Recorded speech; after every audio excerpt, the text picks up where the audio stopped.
नमस्कार दोस्तों, आप सभी लोगों का अपने YouTube channel Balaji education centre पर स्वागत है। मैं गोविंद सर जी। तो देखिएगा, हमने आपको पिछले वीडियो में इलेक्ट्रोड व मानक इलेक्ट्रोड यानी सेकंड चैप्टर चालू कर दिया था। उसी सेकंड चैप्टर में हम आगे बढ़ाते हुए, ठीक है, तो हमने आपको सेकंड चैप्टर में यानी कि विद्युत रसायन में वैद्युत अपघट पदार्थ, वैद्युत अपघट पदार्थ, वैद्युत अपघट पदार्थ और वैद्युत अपघट पदार्थ के साथ साथ हमने आपको इलेक्ट्रोड विभव, मानक इलेक्ट्रोड विभव, ये सारी चीज़ें आपको पढ़ाई थी। ओके, अब देखिएगा इलेक्ट्रोड विभव और मानक इलेक्ट्रोड विभव, अब हम आगे उसके चलते हैं। इलेक्ट्रोड विभव, इलेक्ट्रोड विभव, इलेक्ट्रोड विभव को रिप्रेजेंटेड बाई ई और मानक इलेक्ट्रोड विभव, मानक इलेक्ट्रोड विभव रिप्रेजेंटेड बाई ए डिग्री। ये मैंने आपको बताया था, है ना। मानक इलेक्ट्रोड विभव का एग्जाम्पल है आपका hydrogen electrode, hydrogen electrode, hydrogen electrode. Okay, hydrogen electrode एक मानक इलेक्ट्रोड है, एक स्टैंडर्ड इलेक्ट्रोड है। अब इसका रोल क्या है कि इसको स्टैंडर्ड क्यों कहते हैं? यहां पे क्या होता है कि जो आपका हाइड्रोजन इलेक्ट्रोड है ना बेटा, हाइड्रोजन इलेक्ट्रोड है, वो हाइड्रोजन इलेक्ट्रोड की सहायता से हम अन्य इलेक्ट्रोडों का विभव ज्ञात करते हैं। भाई जैसे मान लीजिए हमने एक सेल बनाया, तो सेल में कम से कम 2 इलेक्ट्रोड होते हैं, एक एनोड और एक कैथोड, ठीक है ना। अब हमें किसी भी इलेक्ट्रोड का विभव ज्ञात करना है। क्या ज्ञात करना है? विभव। तो किसी भी इलेक्ट्रोड का यदि हम विभव ज्ञात करना चाहते हैं, जैसे मान लो आपने पीछे पढ़े थे zinc electrode, copper electrode, sodium electrode, potassium electrode, तो इन सभी इलेक्ट्रोडों का हमें विभव ज्ञात करना है। तो इनको एक एक करके हम हाइड्रोजन इलेक्ट्रोड से जोड़ देते हैं, ठीक है, हाइड्रोजन इलेक्ट्रोड से जोड़ देते हैं। और हम हाइड्रोजन इलेक्ट्रोड में उत्पन्न विभव का मान शून्य होता है, स्टैंडर्ड इलेक्ट्रोड है, इसमें उत्पन्न विभव का मान शून्य होता है भाई, है ना। अब हम जिस इलेक्ट्रोड का विभव ज्ञात करना चाहते हैं उस इलेक्ट्रोड को हम हाइड्रोजन इलेक्ट्रोड से जोड़ देते हैं, क्रियाशीलता के आधार पर जोड़ते हैं, लेफ्ट में राइट में। अच्छा, इसमें थोड़ा सा आपको इसको समझाने से पहले, यानी कि किसी इलेक्ट्रोड का विभव ज्ञात करने से पहले आपको गैल्वेनिक सेल या डेनियल सेल के बारे में थोड़ी जानकारी होनी चाहिए। बिना सेल के जानकारी के ये आपको थोड़ा कम समझ में आएगा, इसलिए हम पहले आपको सेल के बारे में जानकारी देते हैं, ठीक है। देखिए,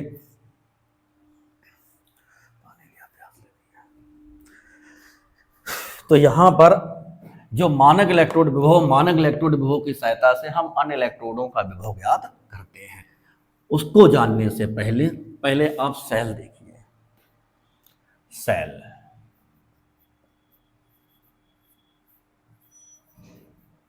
सेल, यहां पर सेल क्या है? सेल वह युक्ति है जिसमें विद्युत ऊर्जा को रासायनिक ऊर्जा में और रासायनिक ऊर्जा को विद्युत ऊर्जा में परिवर्तित किया जाता है। इतनी बात आपको समझ में आ रही ना। सेल वह प्रोसेस है, वह युक्ति है, वह प्रक्रिया है जिसमें विद्युत ऊर्जा को रासायनिक ऊर्जा में और रासायनिक ऊर्जा को विद्युत ऊर्जा में, है ना, विद्युत ऊर्जा को रासायनिक ऊर्जा में और रासायनिक ऊर्जा को विद्युत ऊर्जा में परिवर्तित किया जाता है। बात समझ में आ रही ना। तो ये आपका एक सेल है, प्रोसेस है, हैं? एक मिनट, थोड़ा सा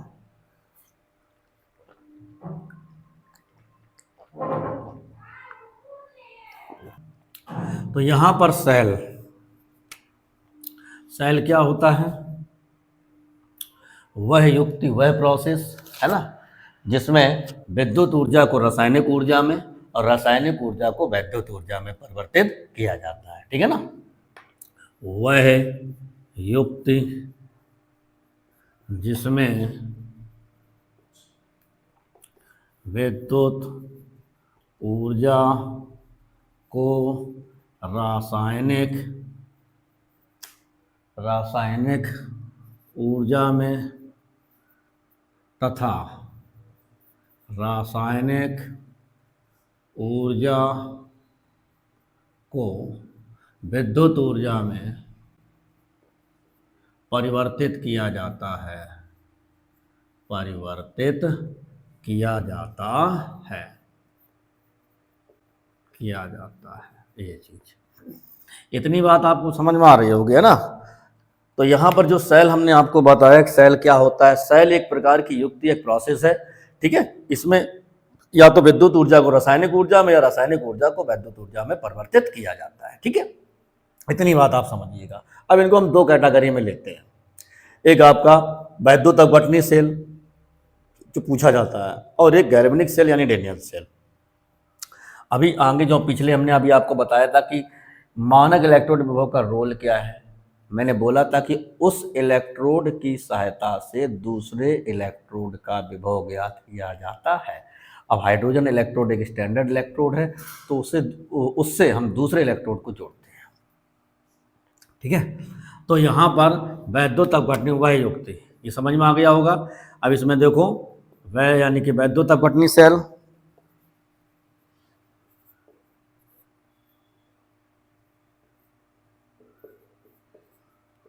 अपघटनी सेल, और दूसरा है आपका डेनियल सेल या गैल्वेनिक सेल, गैल्वेनिक सेल, ठीक है भाई।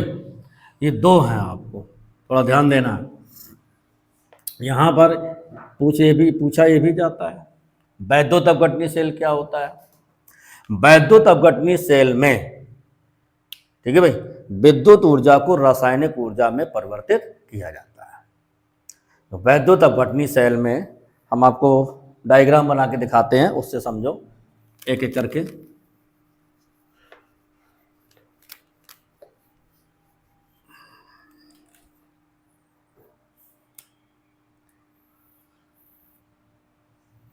ये ठीक है भाई।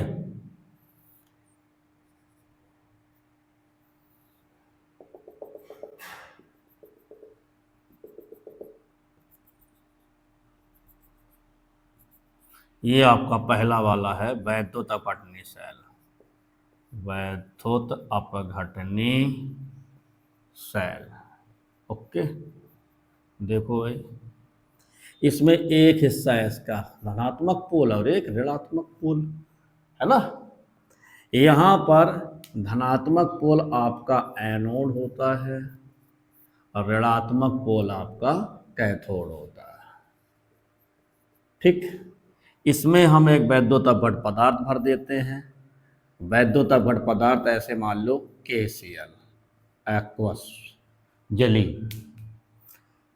है ना, KCl या KNO3 या कोई भी आप वैद्युत अपघट पदार्थ ले सकते हो। तो यहाँ पर हमने दो छड़ों को, देख रहे हैं ना आप, दो छड़ों को एक ही वैद्युत अपघट पदार्थ में डुबो देते हैं, ठीक। एक छड़ आपकी धनात्मक है, एक ऋणात्मक है। धनात्मक छड़ को यानी कि धनात्मक ध्रुव या धनात्मक छड़ किसका कार्य करता है, एनोड का, और ऋणात्मक छड़ आपका किसका कार्य कर रहा है, कैथोड का, ठीक है। इन छड़ों की सहायता से जब हम विद्युत धारा प्रवाहित करवाते हैं, तो देखो ये जो आपका वैद्युत अपघट पदार्थ है, इसमें K है आपका प्लस आयन और Cl है माइनस आयन, ओके, समझ में आ रही है। तो ये होता क्या है कि धनात्मक आयन ऋणात्मक ध्रुव की ओर मूवमेंट करने लगते हैं और ऋणात्मक आयन धनात्मक प्लेट की ओर या छड़ की ओर मूवमेंट करने लगते हैं। तो इसमें विद्युत ऊर्जा रासायनिक ऊर्जा में परिवर्तित हो जाती है। इसको अच्छे से याद रखना। एक लाइन की परिभाषा है वो, है ना, वैद्युत अपघटनी सेल, वैद्युत अपघटनी सेल वह युक्ति है जिसमें विद्युत ऊर्जा को रासायनिक ऊर्जा में परिवर्तित किया जाता है। इसका धनात्मक ध्रुव एनोड और ऋणात्मक ध्रुव कैथोड कहलाता है। यहाँ पर ये कैथोड और एनोड किसी भी धातु की ले सकते हो, एक ही धातु की ले सकते हो, नो प्रॉब्लम, है ना। एक धनात्मक होगा, एक ऋणात्मक होगा। धनात्मक ध्रुव पर ऋणात्मक आयन एकत्रित होंगे और ऋणात्मक ध्रुव पर, ऋणात्मक इलेक्ट्रोड पर धनात्मक आयन एकत्रित होंगे। इस प्रकार से इसमें विद्युत धारा बहने लगेगी। तो ये आपका वैद्युत अपवर्तनीय सेल है, ठीक है ना, समझ में आ रहा है। तो ये आपका वैद्युत अपवर्तनीय सेल है। क्यों भाई, समझ में आ रहा है? वैद्युत अपवर्तनीय सेल अलग है ना, ठीक है। तो ये आपका वैद्युत अपवर्तनीय सेल है। क्लियर हुआ? अब हम ले चलते हैं आपको दूसरे वाले में।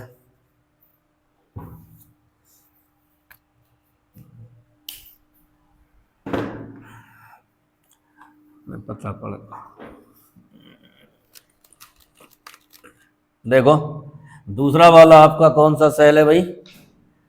डैनियल सेल या galvanic cell? Galvanic cell, galvanic cell important है, यही आपका ज़्यादा है, ठीक है। इस प्रोसेस में आपको पढ़ना है, पूरे चैप्टर में यही सेल है, इसी से न्यूमेरिकल आते हैं, ठीक। एक छड़ हमने इसमें डाल दी भाई, ये, और एक छड़ इसमें, ठीक है। इस छड़ को हमने वोल्ट मीटर के थ्रू जोड़ दिया।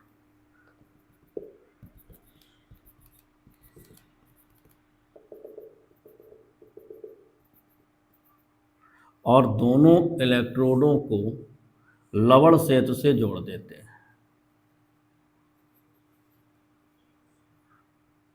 लवण सेतु, ये ठीक है भाई। ये वोल्ट मीटर है, ज़्यादा एक बल्ब लगा दो जो ये जलन लगे, है ना, समझ में आ रही है। देखो भाई, इसमें आप कोई भी वैद्युत अपघट पदार्थ भरा जाता है, सच एस KNO3, ये ठीक। ये ऋणात्मक ध्रुव, ये धनात्मक ध्रुव। ऋणात्मक ध्रुव यहाँ पर एनोड बोला जाता है और धनात्मक ध्रुव यहाँ पर कैथोड बोला जाता है, ठीक। अब यहाँ पर जैसे हमने दो अर्ध इलेक्ट्रोड लिए हैं, दो अर्ध इलेक्ट्रोडों को हम लवण सेतु के द्वारा जोड़ देते हैं, इसको बोलते हैं लवण सेतु। लवण सेतु, साल्ट ब्रिज, ठीक। ये पूरा आपका हो गया एनोड पोर्शन, ये हो गया कैथोड पोर्शन।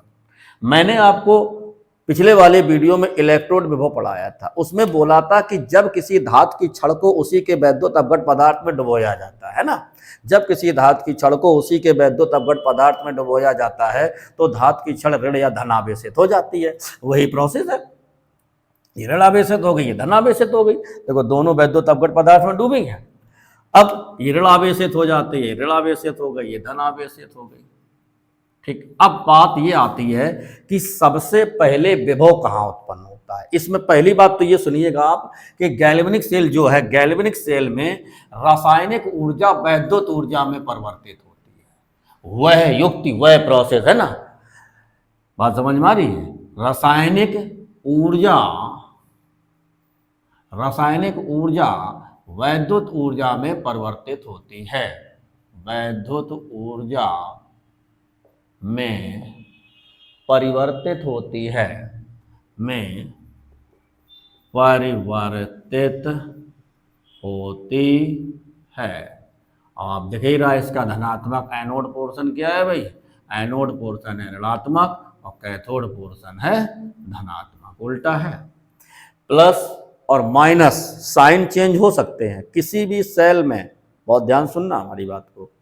किसी भी सेल में कोई भी साइन हो, प्लस कैथोड, प्लस आपका एनोड हो या माइनस एनोड हो, लेकिन एक बात हमेशा क्लियर रहती है, बिल्कुल सत्य बात, कि एनोड पर हमेशा आक्सीकरण क्रिया होती है, चाहे वो ऋणात्मक ध्रुव हो चाहे धनात्मक ध्रुव हो। इस बात को विशेष ध्यान देना है, ठीक है ना। एनोड पर हमेशा कौन सी अपक्रिया होती है? एनोड पे होता है ऑक्सीकरण और कैथोड पे होता है अपचय। साइन चाहे जैसा हो, चाहे ऋणात्मक का हो चाहे धनात्मक का हो। क्लियर? तो ये चीज आपको समझनी है। अब ये साल्ट ब्रिज है, इसको समझो। हमने आपको बताया कि ये धातु की छड़ है, मान लीजिए, चलो हम बता देते हैं, ये जैसे मान लीजिए Zn की छड़ है, पिछले जैसे मैं बताया था, और ये Zn SO4 का सॉल्यूशन है। ये कॉपर की छड़ है, ये कॉपर सल्फेट का सॉल्यूशन है। एक्वस होता है जलीय, यहाँ ये जली, ठीक है।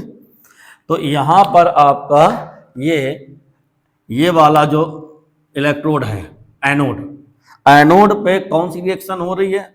ऑक्सीकरण। अभी मैंने समझाया था कि एनोड पे ऑक्सीकरण होता है, इसको ध्यान रखना। एनोड पे ऑक्सीकरण होता है, चाहे वो ऋणात्मक ध्रुव हो चाहे वो धनात्मक ध्रुव हो, इस ध्यान देना भाई। तो एनोड आपका ऋणात्मक ध्रुव है। अब इसमें कौन सी रिएक्शन हो रही है?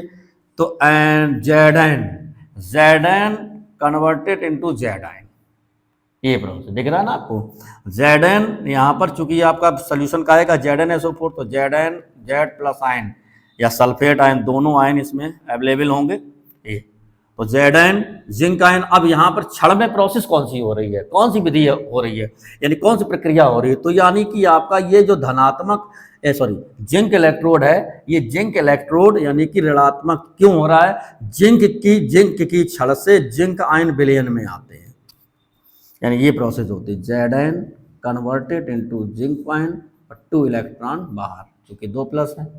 अब दो इलेक्ट्रॉन बाहर, इलेक्ट्रॉन राइट हैंड में लिखे हैं, इसका मतलब ये ऑक्सीकरण है ना। कौन सी प्रक्रिया है? ऑक्सीकरण।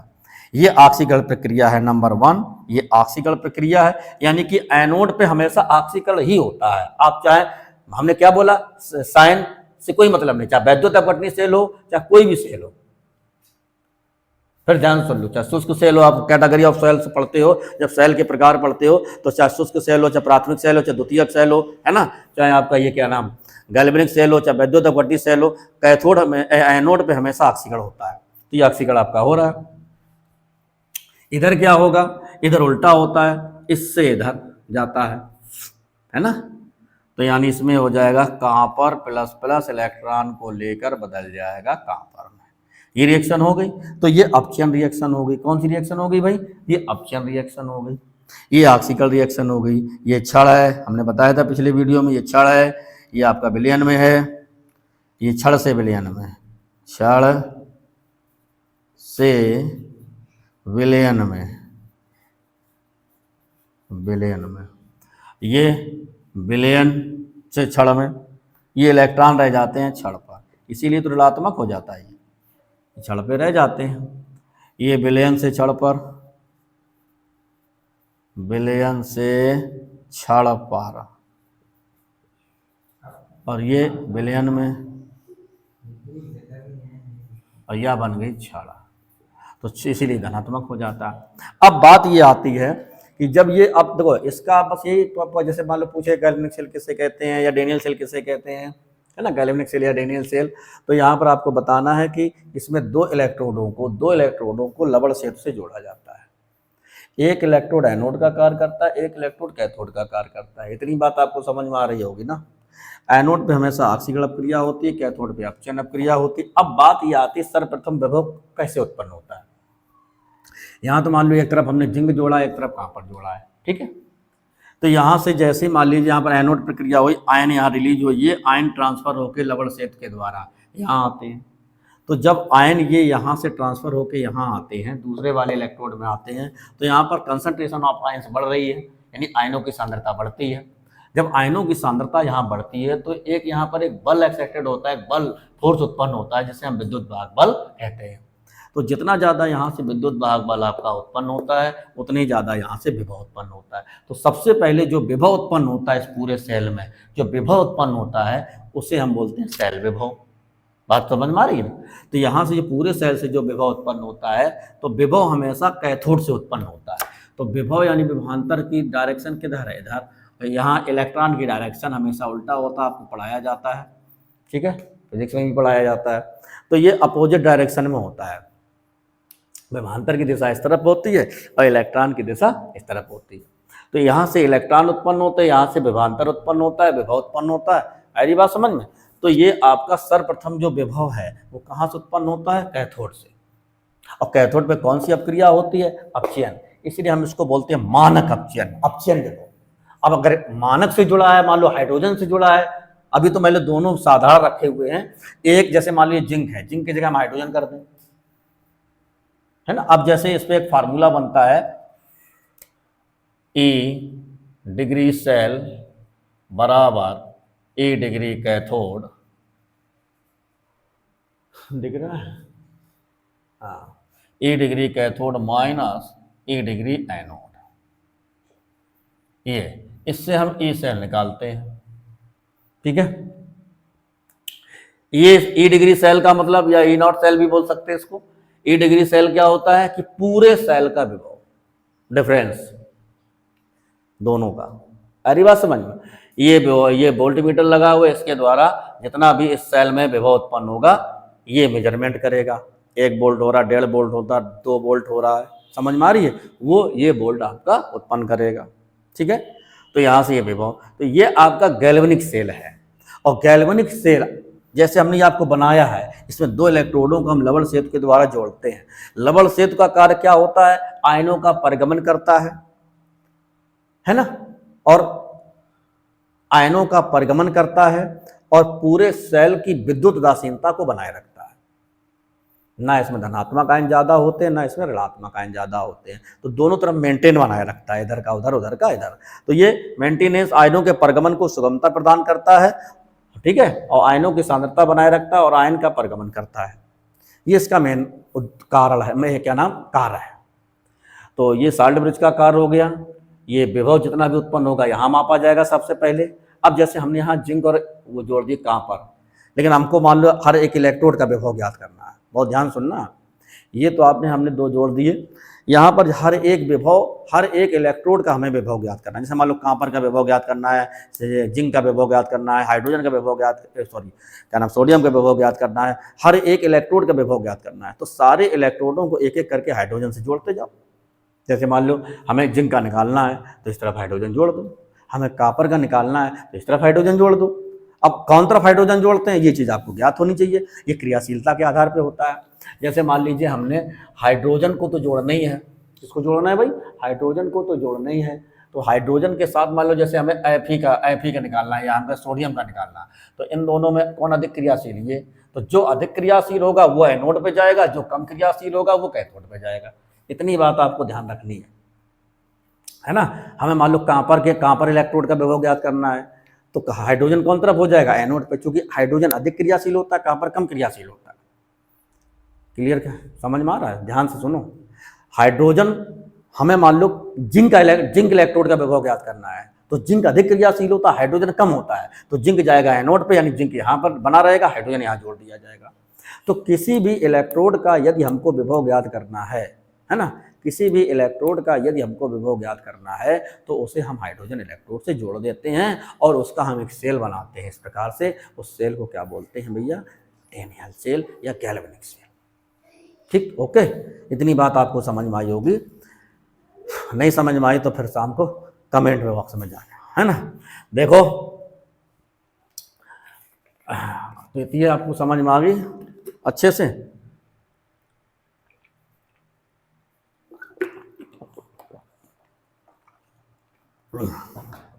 अब देखो, तो ये आपका क्या हो गया भैया, दोनों सेल हमने आपको पढ़ाए, एक वैद्युत अपघटनीय सेल, एक गैल्वेनिक सेल। अब हम चलते हैं अपने टॉपिक पे। जैसे हमने बोला था कि यहाँ जैसे हमने जिंक और कॉपर जोड़ दिया। अब जिंक और कॉपर जोड़ोगे तो पूरा पूरा सेल आएगा, सेल डिफरेंस आएगा, दोनों का सेल विभव आएगा, यानी ये आएगा, ठीक है। अब अगर हम जैसे एक एक सेल का, आपने पढ़ा होगा कक्षा 11 में वैद्युत रासायनिक श्रेणी पढ़ाई जाती है, ECS इलेक्ट्रोकेमिकल सीरीज, वैद्युत रासायनिक श्रेणी पढ़ाई जाती है। वैद्युत रासायनिक श्रेणी बनाई कैसे जाती है, तो वहां पर क्या होता है कि प्रत्येक इलेक्ट्रोड को हाइड्रोजन इलेक्ट्रोड से जोड़ देते हैं, ऐसे सेल के द्वारा प्रत्येक इलेक्ट्रोड को हाइड्रोजन इलेक्ट्रोड से जोड़ देते हैं लवण सेतु के द्वारा, ठीक है। हम अब देखो हमें बना के दिखाते हैं एक आपको, इसी में देख लीजिएगा।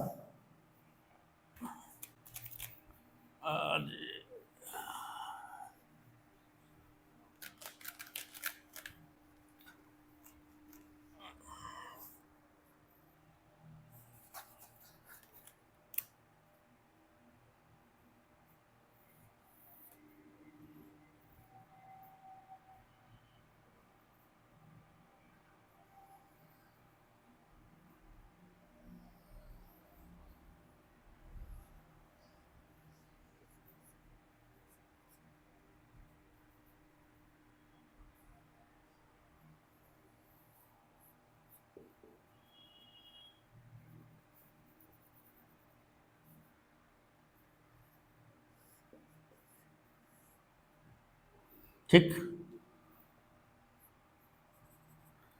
ये बच्चा कॉटन लगी होती है, हमने पीछे दर्शाया नहीं था। ये आपका लवण सेतु तो है ही, इसको क्या बोलते हैं, लवण सेतु, साल्ट ब्रिज, जान गए आप।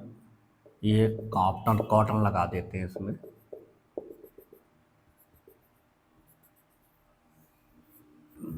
कॉटन, रुई बोलते हैं इसको, ठीक है।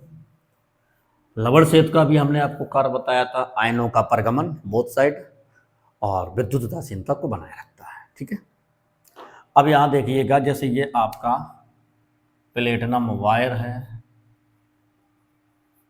ये एच आयन की सांद्रता है जिसका मोलरता है 1, ये प्लेटिनम पत्ती है, प्लेटिनम फॉयल ये, ठीक है। ये वोल्ट मीटर वही प्रोसेस रहेगी, विभवांतर इस तरफ और इलेक्ट्रॉन इस तरफ, ठीक है। ये अब देखिए, जैसे हमने एक पूरा सेल बना लिया।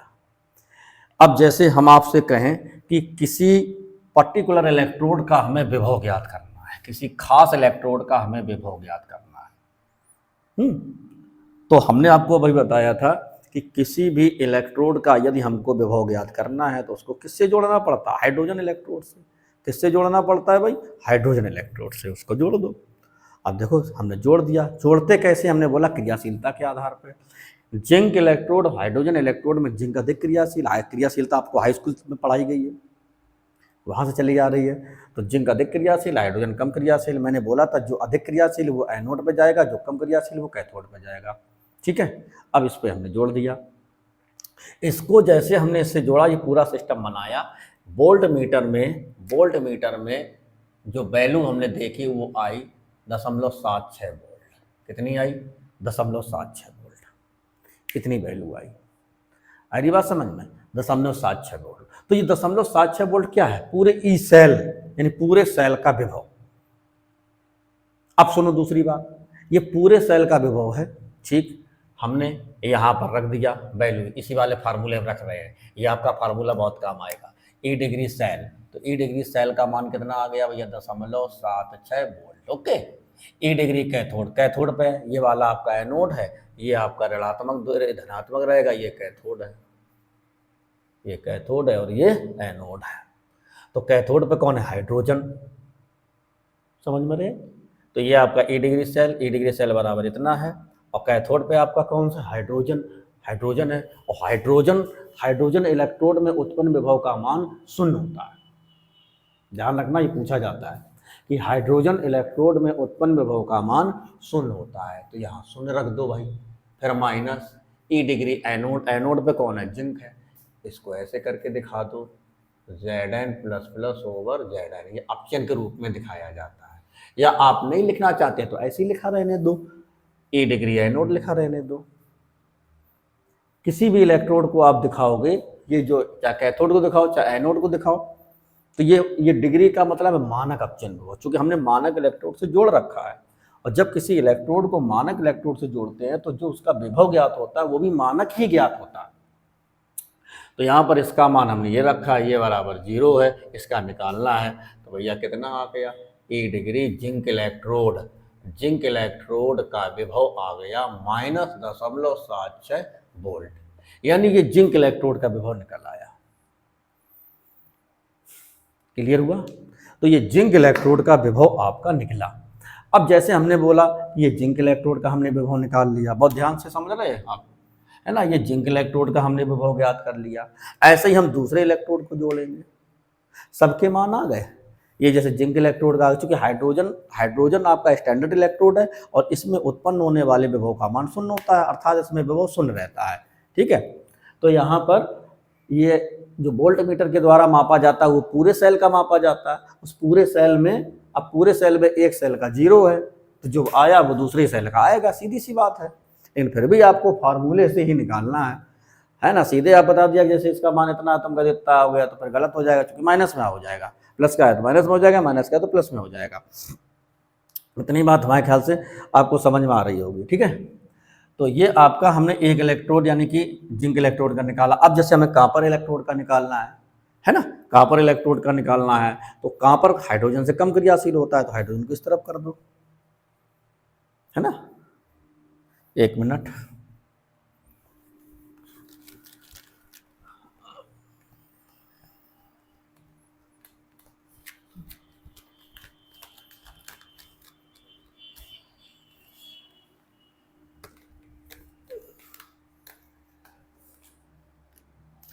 अब जैसे मान लो हमने अभी जिंक इलेक्ट्रोड का निकाला, हम कहते हैं कॉपर इलेक्ट्रोड।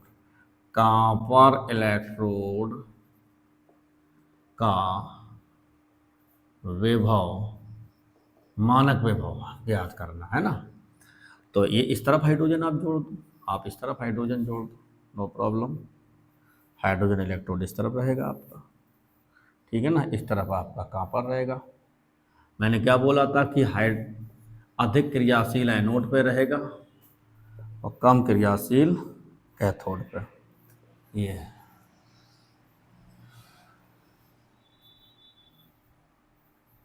ठीक। साल्ट ब्रश से जोड़ दो, वही प्रोसेस है, कोई डिफरेंस नहीं है, वही सारी चीज़ें हैं, है ना। यहाँ से जो उधर H2 गैस और इसकी H सॉल्यूशन, H इसकी मोलरता है 1। यहाँ पर कॉपर,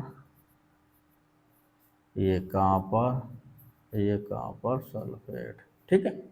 ये चीज़ आपको समझ उल्टा बन गया। यहाँ वही KNO3 भर दो उस लबड़ से, तो विभव वही उत्पन्न होगा। ये प्लस इलेक्ट्रोड, ये माइनस है, तो विभव आपका उधर ही चलेगा, इलेक्ट्रॉन आपका इधर चलेगा, नो प्रॉब्लम, ठीक है ना। तो इस प्रकार से हम, अब जैसे इसमें मान लो इसका विभव, अब ये हमें याद है तो हम बता देते हैं आपको, 0.34 वोल्ट, वही फार्मूला लिखेगा। तो यहाँ पर रखोगे आप कितना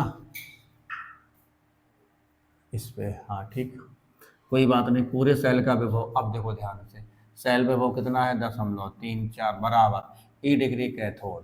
तो कैथोड कौन होगा, कैथोड पे है, ये है क्या नाम, कॉपर कैथोड, समझ रहे हो। ये ई सेल, ये जो निकलता है ये पूरे सेल का निकलता है। और फिर हम किसका रखते हैं, ई डिग्री सेल कैथोड। कैथोड पे कौन है, कॉपर इलेक्ट्रोड, कॉपर के इलेक्ट्रोड का तो हमें निकालना ही है। तो ये लिख दो आप, E degree copper plus plus over copper minus E degree anode. Anode पे कौन है, हाइड्रोजन। हाइड्रोजन का मान कितना है, 0। यहाँ से आप ले लो 1 डिग्री Cu प्लस प्लस ये, ठीक है भैया, यही आ जाएगा प्लस में, इसकी प्लस में वैल्यू आ गई। तो ऐसे करके हम सभी इलेक्ट्रोडों, ऐसे करके बेटा, है ना, हम सभी इलेक्ट्रोडों का मानक इलेक्ट्रोड विभव या मानक अपचयन विभव ज्ञात कर लेते हैं, सभी इलेक्ट्रोडों का। बात समझ में आ रही है। एक एक करके हम सभी इलेक्ट्रोडों का विभव ज्ञात कर लेते हैं, सभी इलेक्ट्रोडों का हम विभव ज्ञात कर लेते हैं। जैसे हमने 2 का बताया, एक का इस तरफ, एक का उस तरफ। जो अधिक क्रियाशील है वो एनोड पर जाएगा, जो कम क्रियाशील है वो कैथोड पर जाएगा। इतनी बात आप समझो। तो ये चीज़ आपको समझ में आई होगी। हमने आपको क्या पढ़ाया, इलेक्ट्रोड विभव पढ़ाया, और किसी भी पर्टिकुलर इलेक्ट्रोड का, खास इलेक्ट्रोड का अगर हमें विभव ज्ञात करना है, मानक इलेक्ट्रोड विभव ज्ञात करना है, तो उसको हाइड्रोजन इलेक्ट्रोड से जोड़ा जाता है, और जोड़ने के बाद एक कंप्लीट सेल बन जाता है। उस सेल का नाम क्या है, गैल्वेनिक सेल या डैनियल सेल। इस पर आपका नर्समीकरण अभी पढ़ाया जाएगा, भाई बताएंगे। तो ये इस प्रोसेस को आपको समझ में आया होगा, ठीक है ना। तो किसी भी इलेक्ट्रोड का अगर विभव ज्ञात करना है तो उसे मानक इलेक्ट्रोड से जोड़ा जाता है, और जोड़ के उनके मानक इलेक्ट्रोड विभव ज्ञात कर लिए जाते हैं, और उससे एक सीरीज बनाई जाती है, एक श्रेणी बनाई जाती है, जिसको हम बोलते हैं विद्युत रासायनिक श्रेणी। देखो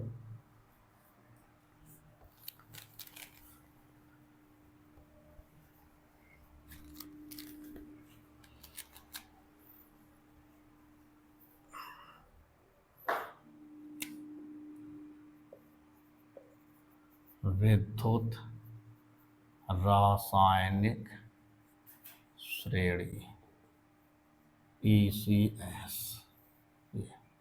वैसे ही कक्षा 11 में है, लेकिन इस चैप्टर से रिलेटेड है, हम आपको थोड़ा सा बताए दे रहे हैं इसमें। तो विद्युत रासायनिक श्रेणी क्या है, अभी मैंने आपको जस्ट मिनट पहले बताया कि विभिन्न इलेक्ट्रोडों जैसे copper electrode, silver electrode, zinc electrode, sodium electrode, potassium electrode, है ना, एटसेट्रा एटसेट्रा, बहुत सारे इलेक्ट्रोड्स। विभिन्न इलेक्ट्रोडों को उनके मानक अपचयन विभव के बढ़ते हुए क्रम में या घटते हुए क्रम में, दोनों में रख सकते हैं आप, ठीक है ना। यूपी बोर्ड में अपनी जो बुक्स हैं आपकी, है ना, जितनी प्रकाशन की चलती हैं, इसमें आपका बढ़ते हुए क्रम में है, एनसीईआरटी में घटते हुए क्रम में है। ठीक है भाई, समझ लो ध्यान से इसको। यहाँ पर विद्युत रासायनिक श्रेणी में, विद्युत रासायनिक श्रेणी कैसे बनाई जाती है? विभिन्न इलेक्ट्रोडों को उनके मानक अपचयन विभव के बढ़ते हुए क्रम में रखने पर जो श्रेणी प्राप्त होती है, जो सीरीज प्राप्त होती है, उसे विद्युत रासायनिक श्रेणी कहते हैं। ठीक है ना, विभिन्न इलेक्ट्रोडों, जैसे, है ना, बहुत सारे इलेक्ट्रोड हैं।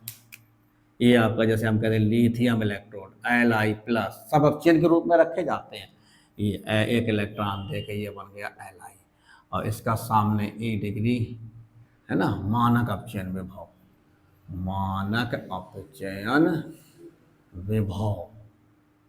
ये कैसे निकाला जाता? अभी मैंने बताया था, दो इलेक्ट्रोडों को, है ना, किसी भी इलेक्ट्रोड का मानक अपचयन विभव निकालना है तो उसको कहाँ से निकालते हैं? हाइड्रोजन इलेक्ट्रोड से जोड़ के। ओके, तो ये आपका लिथियम, एक इलेक्ट्रॉन लिया, लिथियम बन गया, इसका मानक अपचयन विभव -3.0 ऐसे मान लो, अभी हमें रफियल रख के दे रहे हैं, लेकिन, है ना।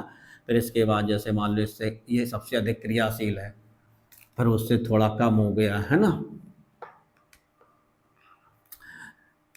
मान लो पोटेशियम है, एक इलेक्ट्रॉन, तो के आ गया, इसका थोड़ा कम हो जाए, मतलब थोड़ा बढ़ जाएगा, बढ़ते हुए क्रम में है, मान लो 3.0 है, 2.92 अप्रॉक्सीमेटली रख रहे हैं ना।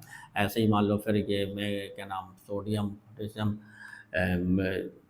सोडियम है ना, मैग्नीशियम है, ऐसे करके 2 इलेक्ट्रॉन, Mg है ना, बेरियम है। तो ये मतलब हम आप एक एग्जाम्पल बता रहे हैं आपको, टेबल आपकी बुक में है। तो ये 2 इलेक्ट्रॉन Ba है, और ये सबके मान लगातार बढ़ते चले जाएंगे, 2.74 ऐसे करके, है ना। तो ये अप्रॉक्सीमेटली है, एक्यूरेट नहीं है, बताया दे रहा आपको, एक तरीका बता रहे हैं आपको। तो ये 2.45 है, ऐसे करके। तो ये लगातार देखो बढ़ रहे हैं। ऐसे जितने भी आपके तत्व हैं, जितने भी एलिमेंट्स हैं, कुछ धातुएं भी हैं, कुछ अधातुएं भी हैं, उनको ऐसे बढ़ते हुए क्रम में रखा गया है। तो विभिन्न इलेक्ट्रोडों को, है ना, विभिन्न इलेक्ट्रोडों को, कई इलेक्ट्रोडों को, मतलब अभी हमने 4 ही 5 रखे हैं आपको, विभिन्न इलेक्ट्रोडों को उनके मानक अपचयन विभव के बढ़ते हुए क्रम में, जितना माइनस में मान कम होगा उतना बड़ा होगा, तो ऊपर से नीचे चलने पर, है ना, विभिन्न इलेक्ट्रोडों को उनके मानक अपचयन विभव के बढ़ते हुए क्रम में रखने पर जो सीरीज प्राप्त होती है, जो श्रेणी प्राप्त होती है, उसे हम क्या बोलते हैं भाई? विद्युत रासायनिक श्रेणी। ठीक है, विद्युत रासायनिक श्रेणी में, विद्युत रासायनिक श्रेणी की सहायता से हम सभी, विद्युत रासायनिक श्रेणी की सहायता से हम सभी इलेक्ट्रोडों के मानक अपचयन विभव ज्ञात कर सकते हैं। अरे बात समझ में? विद्युत रासायनिक श्रेणी की सहायता से हम सभी इलेक्ट्रोडों का मानक अपचयन विभव ज्ञात कर सकते हैं। इतनी बात आप समझिएगा। ठीक है, तो ये विद्युत रासायनिक श्रेणी है, इस प्रकार से हम बढ़ते हुए क्रम में जाते हैं। तो विद्युत रासायनिक श्रेणी में होता क्या चीज़ है कि जब ऊपर से नीचे चलते हैं, विद्युत रासायनिक श्रेणी में जब ऊपर से नीचे चलते हैं तो धातुओं की क्रियाशीलता, धातुओं की क्रियाशीलता, धातुओं की सक्रियता, धातुओं की अपचायक क्षमता, ये 3 बातें हैं। ऊपर से नीचे चलने पर घटती हैं, है ना, on the moving up to down, बात समझ में आ रही? धातुओं की क्रियाशीलता, है ना, ऊपर से नीचे चलने पर, on the moving up to down in electrochemical series, decrease reactivity, activity and reducing power. Okay, बात समझ में आ रही होगी ना। तो धातुओं की क्रियाशीलता ऊपर से नीचे चलने पर क्या होती है? क्रियाशीलता भी घटती है, सक्रियता भी घटती है, और अपचायक क्षमता भी घटती है। मतलब जिसका मानक अपचयन विभव का मान जितना कम होगा वो अधिक सक्रिय होगा, अधिक क्रियाशील होगा, अधिक अपचायक क्षमता होगी, और जैसे ही नीचे चलते चले जाएंगे तो उसकी अपचायक क्षमता, क्रियाशीलता ये घटती जाएगी। ठीक है ना। इससे संबंधित और भी प्रॉपर्टीज हैं, इससे संबंधित न्यूमेरिकल आते हैं। ठीक है।